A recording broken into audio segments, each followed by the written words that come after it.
Hi everyone, and welcome to this episode of our webinar. We're excited today to be at Swartz Farm to pick strawberries. I love strawberries, and this is strawberry season. So Swartz Farm is a fifth generation farm that has pick your own strawberries in June, and they also have a farm store, and in the fall they have a corn maze and they have a pumpkin patch and lots of nice seasonal goods for you to pick. So always buy local, because when you buy local you encourage the local farmers and you appreciate all the hard work that they do to get food to our plates. And also, this episode we're going to be doing a recipe on strawberries, so keep an eye out for that, which will be coming up next. And if you want to find local farms near you, just visit the Harvest Connection website.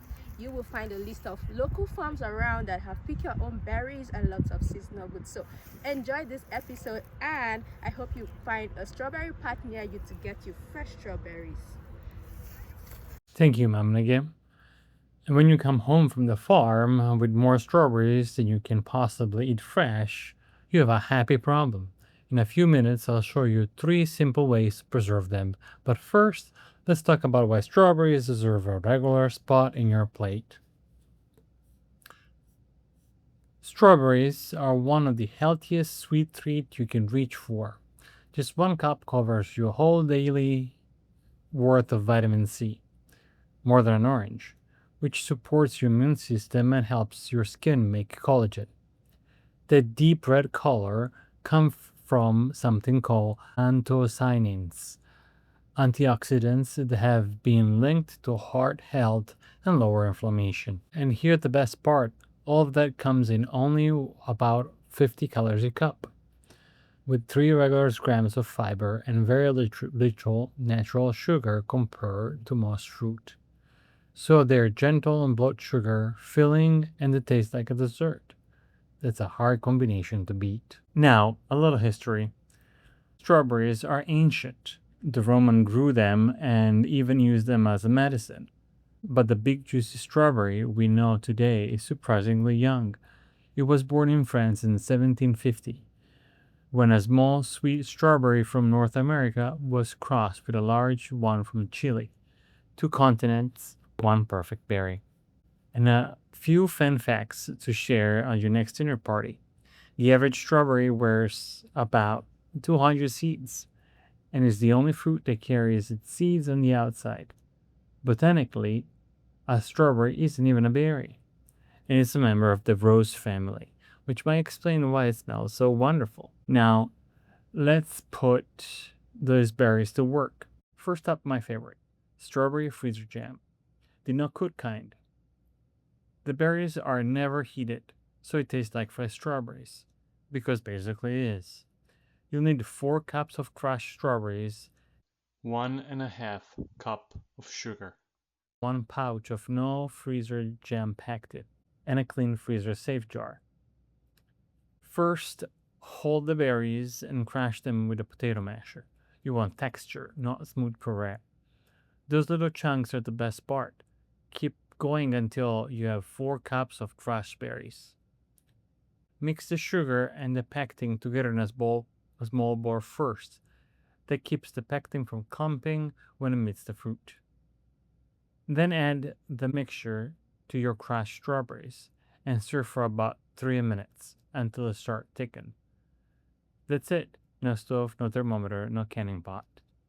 Ladle into jars, leaving half an inch of a space at the top so they don't crack in the freezer.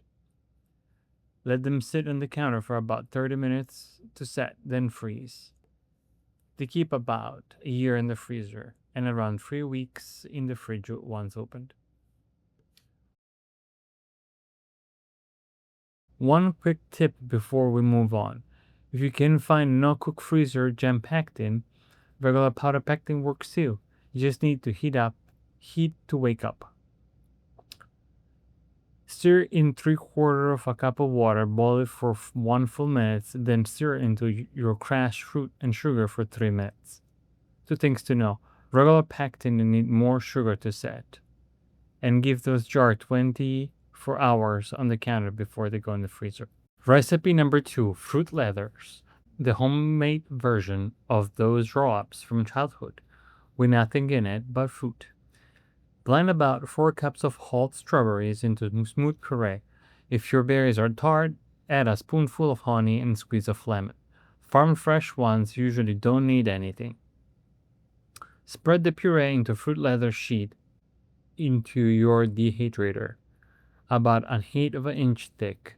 Keep it even, a touch thicker at the edges because the edge dry first. Dry it at 140 degrees for 4 to 6 hours. It's done when it's no longer sticky in the center and peels off satisfyingly from the sheet. Cut into strip, roll them up in parchment, and store them all airtight. They'll keep for about a month. And the simplest one of all, dehydrated strawberries. Just one ingredient. Slice the berries about a quarter-inch thick and keep the slices the same thickness so they all finish at the same time. Arrange them on the trays in a single layer and dry them at 135 degrees for 6 to 10 hours, depending on how juicy your berries are. Stop when they're chewy or keep going until they're crisp like chips. The flavor concentrated as they dry. They taste like strawberry candy, but it's all fruit. Toast them in oatmeal, granola, or tea. Store them airtight.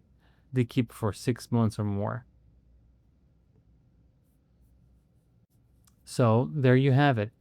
A berry that's good for your heart, has 4,000 years story, and gives you jam for your toast, fruit leather for your lunchbox, and dried berries for everything else.